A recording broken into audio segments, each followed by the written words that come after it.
আসসালামু আলাইকুম সবাইকে। বাংলা সাহিত্যকে খুব সহজে টেকনিকের সাহায্যে মনে রাখার যে আয়োজন, সেই আয়োজনের আমাদের আজকে থাকছে মাইকেল মধুসূদন দত্তকে নিয়ে আলোচনা। মাইকেল মধুসূদন দত্তের কথা যদি বলতে হয় তাহলে আমরা জানি যে প্রত্যেকটি চাকরির পরীক্ষায় বলেন বা অ্যাডমিশন পরীক্ষায় বলেন, তাকে নিয়ে কিন্তু অন্তত একটি প্রশ্ন হলেও কিন্তু আসে, এবং তার যে লেখা তার মধ্যে অন্যতম হচ্ছে তার কাব্যগ্রন্থ এবং তার যে নাটক এবং প্রহসন রয়েছে, এইগুলোরই কিন্তু নাম সাধারণত পরীক্ষাতে আসে। এখন মাইকেল মধুসূদন দত্তের কাব্যগ্রন্থকে যদি আপনি মনে রাখতে চান তাহলে এই যে টেকনিক, তার দুইটা লাইন আপনারা মনে রাখবেন। আমি বরাবরই বলি, আমরা সাধারণত দেখি যে টেকনিক মুখস্থ করার জন্য ছন্দ মুখস্থ করতে হয়, কিন্তু আমরা এখানে টেকনিকের জন্য এক্সট্রা কোনো ছন্দ মুখস্থ করব না, অর্থাৎ আমাদের টেকনিকই হয়ে যাবে ছন্দ। আমরা কিন্তু আয়োজনটি ঠিক এমনভাবেই সাজিয়েছি। টেকনিক 1, তার কাব্যগ্রন্থ মনে রাখার জন্য এখানে মনে রাখবেন, বঙ্গদেশে এক মান্যবন্ধুর উপলক্ষে লেখা মেঘনাদ বধ ও হেক্টর বধ কাব্য। তাহলে ব্যাপারটি হচ্ছে এমন যে বঙ্গদেশে ছিল এক মান্যবন্ধু, তার উপলক্ষে লেখা হয়েছে মেঘনাদ বধ ও হেক্টর বধ কাব্য। দুইটা মহাকাব্য যে তার আছে, মেঘনাদ বধ এবং অন্যটি মহাকাব্যের নাম হচ্ছে হেক্টর বধ। এই দুইটি মহাকাব্য লেখা বঙ্গদেশে এক মান্যবন্ধুর উপলক্ষে। তাহলে এখানে বঙ্গদেশে এক মান্যবন্ধুর উপলক্ষে এটি একটি কাব্যগ্রন্থের নাম, অন্যদিকে মেঘনাদ বধ একটি কাব্যগ্রন্থের নাম এবং হেক্টর বধ একটি কাব্যগ্রন্থের নাম। এখানে এক্সট্রা লেখার মধ্যে রয়েছে শুধুমাত্র এই একটি শব্দ এবং এই ও যে শব্দটি আছে এইটি, অর্থাৎ যেসব এক্সট্রা শব্দ আমরা ব্যবহার করেছি, এক্সট্রা শব্দ নাই বললেই চলে, তাও যদি কোনো এক্সট্রা শব্দ আমরা ব্যবহার করে থাকি তার মাঝখানে কিন্তু আমরা ব্র্যাকেট, ফার্স্ট ব্র্যাকেট, এই যে বন্ধনীর চিহ্ন, এটা দিয়ে কিন্তু আমরা চিহ্নিত করে দিয়েছি। টেকনিক 2 রয়েছে কপোতক্ষ নদের আশা বঙ্গভাষা। আমরা জানি কপোতক্ষ নদ তার অন্যতম একটি কাব্যগ্রন্থ, এবং এই কপোতক্ষ নদের যে আশা, সেই আশা ছিল কি বঙ্গভাষা, অর্থাৎ বাংলা ভাষায় কথা বলা। এইভাবে মনে রাখবেন, তাহলেই কিন্তু ব্যাপারটি খুব সহজ হয়ে যাবে। তাহলে কপোতক্ষ নদ তার একটি কাব্যগ্রন্থ, আশা তার একটি কাব্যগ্রন্থ এবং বঙ্গভাষা তারই একটি কাব্যগ্রন্থের নাম। তাহলে আমি ব্যাপারটি আবার বলি, দুইটা লাইন জাস্ট মনে রাখবেন, বঙ্গদেশে এক মান্যবন্ধুর উপলক্ষে মেঘনাদ বধ ও হেক্টর বধ কাব্য লেখা, এবং কপোতাক্ষ নদের আশা হচ্ছে বঙ্গভাষা। তার যদি কাব্যগ্রন্থের নাম আসে তাহলে কিন্তু এই কয়টা থেকেই আসবে, এর বাইরে কিন্তু আসবে না। অন্যদিকে তার যে ছদ্মনাম সেটি হচ্ছে টিমোথি পেন পয়েন্ট। যদিও বা এই যে প্রশ্নটি খুবই কম আসে, তারপরেও মনে রাখবেন তার ছদ্মনাম ছিল টিমোথি পেন পয়েন্ট। এটা কিন্তু অ্যাডমিশন পরীক্ষার জন্য খুবই গুরুত্বপূর্ণ যে মাইকেল মধুসূদন দত্তের ছদ্মনাম কি। এরপর রয়েছে তার নাটক ও প্রহসন, যেটা খুবই গুরুত্বপূর্ণ। এর জন্য আমরা ঠিক দুইটা লাইন মুখস্থ করব। এই দুইটা লাইন হচ্ছে, শর্মিষ্ঠা মায়াকাননে পদ্মাবতী ও কৃষ্ণকুমারী নাটক দেখে প্রহসন করে বলে, একেই কি বলে সভ্যতা নাকি বুড়ো শালিকের ঘাড়েরও।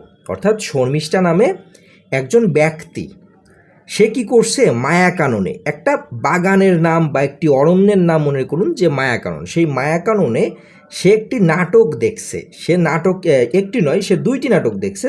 নাটক দুইটি হচ্ছে পদ্মাবতী ও কৃষ্ণকুমারী। তাহলে শর্মিষ্ঠা মায়াকাননে পদ্মাবতী ও কৃষ্ণকুমারী নাটক দেখছে, দেখে প্রহসন করে বলছে, একেই কি বলে সভ্যতা নাকি বুড়ো শালিকের ঘাড়েরও।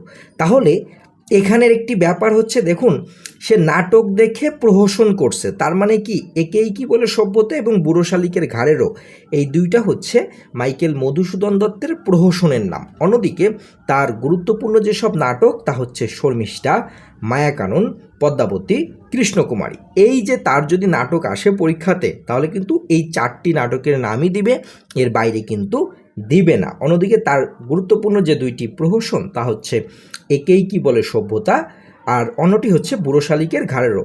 এখানে একই রকমভাবে ও এবং নাটক দেখে প্রহসন করে বলে এবং নাকি, এই 3টা শব্দ কিন্তু আমরা ব্যবহার করছি জাস্ট লাইনটাকে মেলানোর জন্য।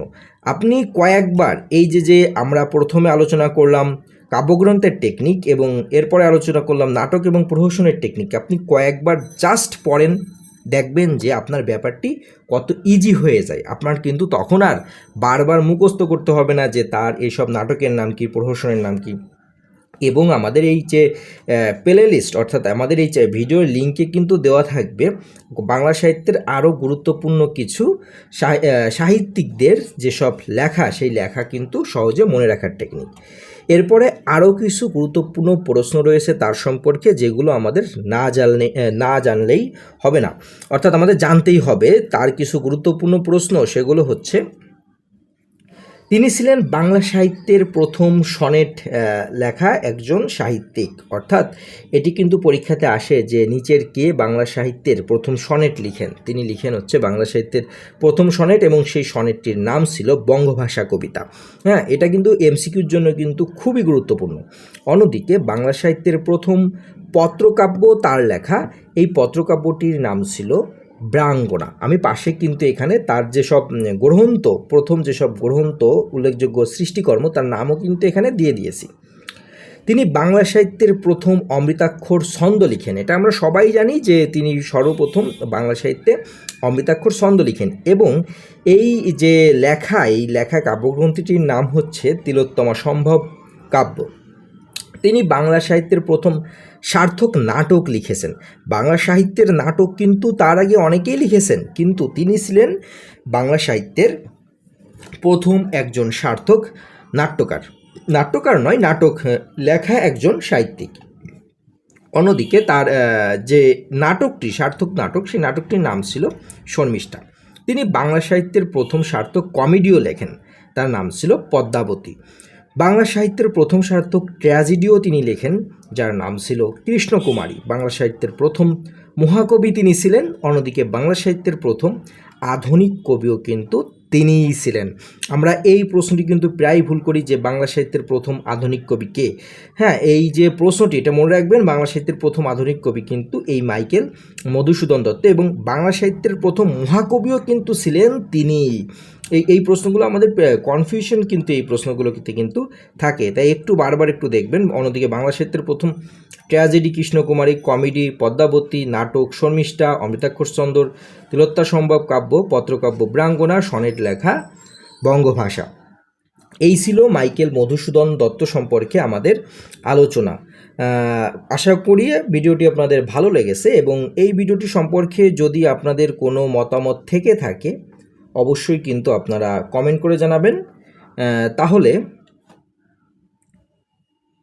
আমরা আপনাদের মতামত দেওয়ার চেষ্টা করব, এবং কোনো তথ্য সম্পর্কে কোনো মতামত থাকলে অবশ্যই কমেন্ট করবেন। ধন্যবাদ সবাইকে।